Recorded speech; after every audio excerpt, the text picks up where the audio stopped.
በ40/60 አከፋፈል በጉጉት ሲጠበቅ የነበረውን አዲሱን ሳይታችንን መገናኛ ጫካ ፕሮጀክት ላይ ይዘንላችሁ ቀርበናል። ከባለ 1 እስከ ባለ 3 መኝታ በአንዴ ለምትከፍሉ ደንበኞቻችን የ35% እውነተኛ ቅናሽ አድርገን ባለ 1 መኝታ በ4 ሚሊዮን 800 ሺህ ብር፣ ባለ 2 መኝታ በ7 ሚሊዮን 300 ሺህ ብር፣ ባለ 3 መኝታ በ9 ሚሊዮን 700 ሺህ ብር ይዘንላችሁ ቀርበናል። በአንዴ መክፈል ለማትችሉ ደንበኞቻችን ሁለት የክፍያ አማራጮችን ይዘን ቀርበናል። የመጀመሪያው 20% ወይም ደግሞ ከ1 ሚሊዮን 400 ሺህ ብር ቅድመ ክፍያ ጀምሮ በመክፈል ቀሪውን ያለምንም ዋጋ ጭማሪ በ3 ዓመት ጊዜ ውስጥ የሚከፍሉበትን እድል አመቻችተናል።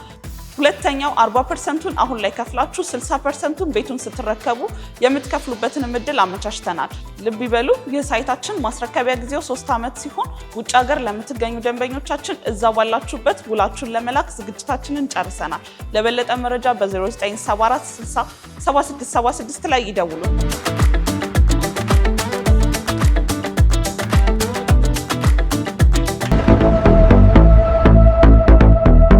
ጤና ይስጥልኝ ተመልካቾቻችን። በአሜሪካ የሚኖሩ በሺዎች የሚቆጠሩ ኢትዮጵያውያንን ያስደነገጠ ውሳኔ ተላለፈ። የመብት ተሟጋቾች ተቃውሞ እያሰሙ ናቸው። የተባበሩት አረብ ኤምሬትስ ከኢራን ጋር ያላትን ሁሉንም አይነት ግንኙነት ሙሉ በሙሉ ማቋረጧን አስታወቀች።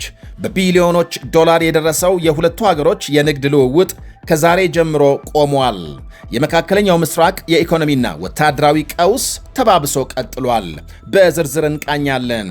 በዩክሬን ሕዝብ የሚወደዱት የመከላከያ ሚኒስትር ምርጫ እንዲካሄድ ጥሪ ያቀረቡ፣ ዜሌንስኪ ደንግጠዋል።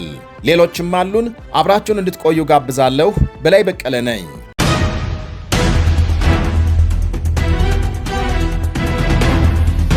በአሜሪካ የሚኖሩ በሺዎች የሚቆጠሩ ኢትዮጵያውያንን ከፍተኛ አደጋ ላይ የሚጥል ውሳኔ መተላለፉ ተነገረ። ከ4 ዓመት በፊት በቀድሞ ፕሬዝዳንት ጆ ባይደን ለኢትዮጵያውያን የሰጡት የመኖርና የሥራ ሕጋዊ ከለላም አሁን እንዲነሳ ተወስኗል።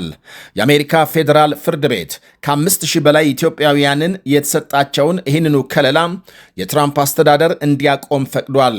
ፍርድ ቤቱ 6-3 በሆነ አብላጫ ድምፅ ከ13 ሀገሮች አሜሪካ ለገቡ ዜጎች የተሰጠው ጊዜያዊ ጥበቃ እንዲቆም ወስኗል።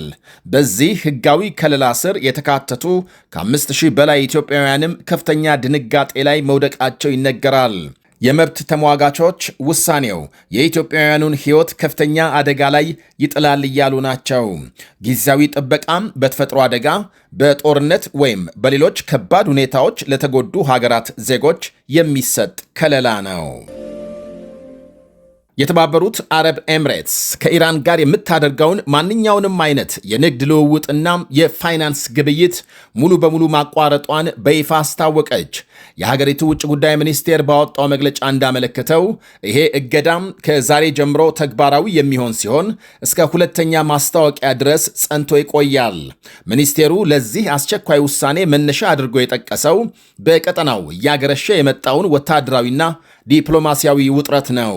ይሄ እየተባባሰ የመጣው ቀጠናዊ አለመረጋጋት አካባቢውንም ሆነ የዓለም አቀፉን ማህበረሰብ ሰላምና ደህንነት በእጅጉ የሚጎዳና አደጋ ላይ የሚጥል በመሆኑ ውሳኔው መወሰዱን መግለጫው አብራርቷል። ይሄ የተባበሩት አረብ ኤምሬትስ እርምጃ በመካከለኛው ምስራቅ ባለው የጂኦፖለቲካዊ ሚዛንና በሁለቱ ሀገሮች የረጅም ጊዜ የንግድ ትስስር ላይ ከፍተኛ ተጽዕኖ ሊያሳድር እንደሚችል የፖለቲካ ተንታኞች እየገለጹ ናቸው። ኤምሬትስ ከኢራን ጋር የንግድና የፋይናንስ ግንኙነቷን ሙሉ በሙሉ ማቋረጧ በቀጠናው ላይ ከፍተኛ ድንጋጤ መፍጠሩ ይነገራል። የተባበሩት አረብ ኤምሬትስ ከጎረቤቷ ኢራን ጋር የምታደርገውን ማንኛውንም አይነት የንግድና ፋይናንስ ግብይት ማገዷን ተከትሎ በመካከለኛው ምስራቅ ያለው የፖለቲካና የኢኮኖሚ ውጥረት ወደ አዲስ ምዕራፍ ተሸጋግሯል። ዱባይ ለረጅም ዓመታት ለኢራን ዋነኛ የንግድ መተላለፊያ መስመርና የውጭ ዓለም መገናኛ ኮሪደር ሆና አገልግላለች። ምንም እንኳን ዓለም አቀፍ ማዕቀቦች ቢኖሩም በሁለቱ ሀገሮች መካከል ያለው የሁለትዮሽ የንግድ ልውውጥ በየዓመቱ በቢሊዮን የሚቆጠሩ የአሜሪካ ዶላሮችን ሲያስመዘግብ ቆይቷል። በተለይም የሸማች ዕቃዎች፣ ኤሌክትሮኒክስና የምግብ ምርቶች ከዱባይ ተጭነው ወደ ኢራን በስፋት ይገባሉ።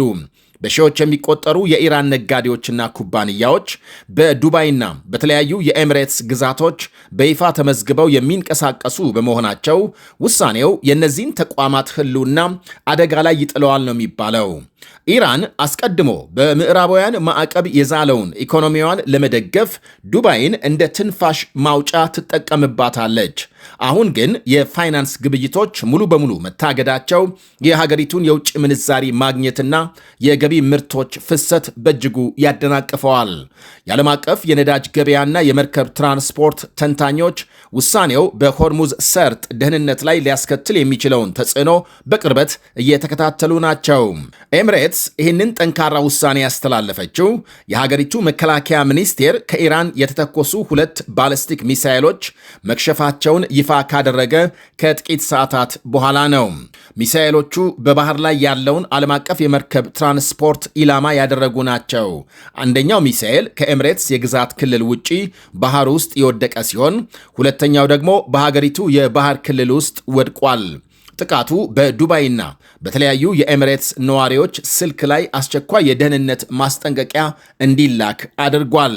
ባለፉት ወራት በነበረው ቀጠናዊ ጦርነት ምክንያት የኢራን ድሮኖች እና ሚሳኤሎች የዱባይ አውሮፕላን ማረፊያንና የጀበል አሊ ወደብን ጨምሮ በተለያዩ የኤሚሬትስ ቁልፍ መሠረተ ልማቶች ላይ ጥቃት ሰንዝረው እንደነበር ይታወሳል። በተጨማሪም ባለፈው ሳምንት በሆርሙዝ መተላለፊያ የኤሚሬትስ ብሔራዊ የነዳጅ ኩባንያ መርከቦች ላይ ለደረሰው ጥቃት አቡዳቢ ቴሄራንን ተጠያቂ አድርጋለች። ለተባበሩት አረብ ኤሚሬትስ የንግድና የፋይናንስ እገዳ ውሳኔ የኢራን መንግሥት ጠንከር ያለ ምላሽ ሰጥቷል። የኢራን ውጭ ጉዳይ ሚኒስቴር አቡዳቢ በአሜሪካና በእስራኤል ለሚመሩ ወታደራዊ ጥቃቶች የአየርና የሎጂስቲክስ ድጋፍ እያመቻቸች ነው ሲል ከሷል።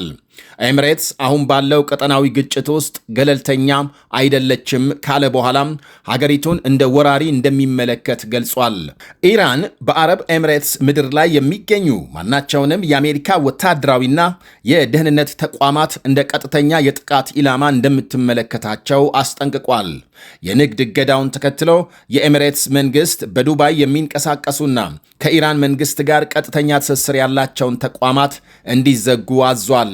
ከነዚህም መካከል ከ1972 ጀምሮ በዱባይ ሲያገለግል የነበረው አንጋፋ የኢራን ሆስፒታል የተዘጋ ሲሆን ድረገጹና የስልክ መስመሩ ተቋርጧል። ዱባይ የሚገኘው ታዋቂው የኢራን የባህልና ስፖርት ማዕከል እንዲዘጋ ሲደረግ ሰራተኞች በአስቸኳይ ሀገሪቱን ለቀው እንዲወጡ ታዟል። የአረብ ኤሚሬትስ የሀገር ውስጥ ደህንነት መስሪያ ቤት እነዚህ ተቋማት የሀገሪቱን ኢኮኖሚ ለማናጋት ለገንዘብ ብዝበዛና ለሽብር ድጋፍ በሽፋንነት ሲያገለግሉ ነበር ብሏል።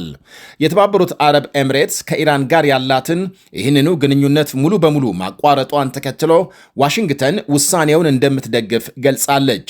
የአሜሪካ ውጭ ጉዳይ ሚኒስቴር ባወጣው መግለጫም የገንዘብ ዝውውርና የሽብር ፈንድን ለመከላከል እንዲሁም የዓለም አቀፉን የፋይናንስ ስርዓት ደህንነት ለመጠበቅ ኤሚሬትስ የወሰደችው እርምጃ ተገቢና የሚደነቅ ነው ብሏል። የአሜሪካ ፕሬዝዳንት ትራምፕ በአሁኑ ወቅት ከኢራን መንግስት ጋር ጦርነቱን ለማቆም የሚደረግ ምንም አይነት ቀጥተኛ የሰላም ንግግር እንደሌለና ለወደፊቱም የተቀጠረ ፕሮግራም አለመኖሩን አረጋግጠዋል። የአሜሪካ ልዩ መልእክተኞች የኢራን መንግስት በሆርሙዝ የባህር መስመር ላይ የሚያደርገውን የኃይል እርምጃ እንዲያቆም እንዲሁም ደግሞ ዓለም አቀፍ የንግድ መርከቦችን ከማጥቃት እንዲቆጠብ በድጋሜ አስጠንቅቀዋል። በመካከለኛው ምስራቅ እያገረሸ የመጣው የኢኮኖሚና ወታደራዊ ጦርነት ዓለም አቀፉን ማህበረሰብ በከፍተኛ ሁኔታ አሳስቧል። የተባበሩት መንግስታት ድርጅት የጸጥታው ጥበቃ ምክር ቤት በሆርሙዝ የባህር መስመር በንግድ መርከቦች ላይ የሚሰነዘሩ ጥቃቶችን በጽኑ አውግዟል። በተለይም የባህር ላይ ነፃ የመንቀሳቀስ መብትን የሚጥሱ ማናቸውም ወታደራዊ ትንኮሳዎች በአስቸኳይ እንዲቆሙ ጥሪ አቅርበዋል።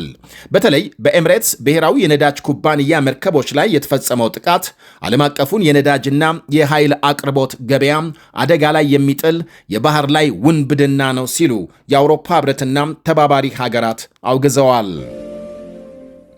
ወደ ሌላ መረጃ ስናልፍ የቀድሞ የዩክሬን መከላከያ ሚኒስትር ሚካኤሎ ፌዶሮቭ ምርጫ እንዲካሄድ ጥሪ አቀረቡ።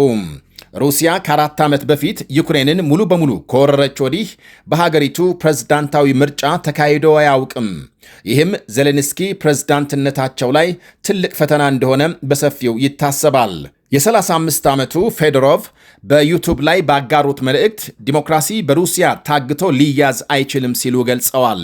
አክለውም ዩክሬን የምትታገለው ነፃ የአውሮፓ መንግስት ሆነን ለመቀጠል ስለምንፈልግ ነው ብለዋል። ጦርነቱ ከተጀመረ ከ2022 ጀምሮ ዩክሬን በወታደራዊ ሕግ ስር እየተዳደረች ትገኛለች። ይህም በሀገሪቱ የሚደረግ ምርጫ ለጊዜው ታግዶ እንዲቆይ አድርጓል።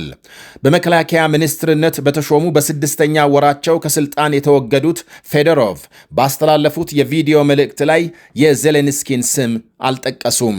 በ40/60 አከፋፈል በጉጉት ሲጠበቅ የነበረውን አዲሱን ሳይታችንን መገናኛ ጫካ ፕሮጀክት ላይ ይዘንላችሁ ቀርበናል። ከባለ 1 እስከ ባለ 3 መኝታ በአንዴ ለምትከፍሉ ደንበኞቻችን የ35% እውነተኛ ቅናሽ አድርገን ባለ 1 መኝታ በ4 ሚሊዮን 800 ሺህ ብር፣ ባለ 2 መኝታ በ7 ሚሊዮን 300 ሺህ ብር፣ ባለ 3 መኝታ በ9 ሚሊዮን 700 ሺህ ብር ይዘንላችሁ ቀርበናል። በአንዴ መክፈል ለማትችሉ ደንበኞቻችን ሁለት የክፍያ አማራጮችን ይዘን ቀርበናል። የመጀመሪያው 20% ወይም ደግሞ ከ1 ሚሊዮን 400 ሺህ ብር ቅድመ ክፍያ ጀምሮ በመክፈል ቀሪውን ያለምንም ዋጋ ጭማሪ በ3 ዓመት ጊዜ ውስጥ የሚከፍሉበትን እድል አመቻችተናል። ሁለተኛው 40%ን አሁን ላይ ከፍላችሁ 60%ን ቤቱን ስትረከቡ የምትከፍሉበትን እድል አመቻችተናል። ልብ ይበሉ፣ ይህ ሳይታችን ማስረከቢያ ጊዜው 3 ዓመት ሲሆን ውጭ ሀገር ለምትገኙ ደንበኞቻችን እዛ ባላችሁበት ውላችሁን ለመላክ ዝግጅታችንን ጨርሰናል። ለበለጠ መረጃ በ0974 60 7676 ላይ ይደውሉ።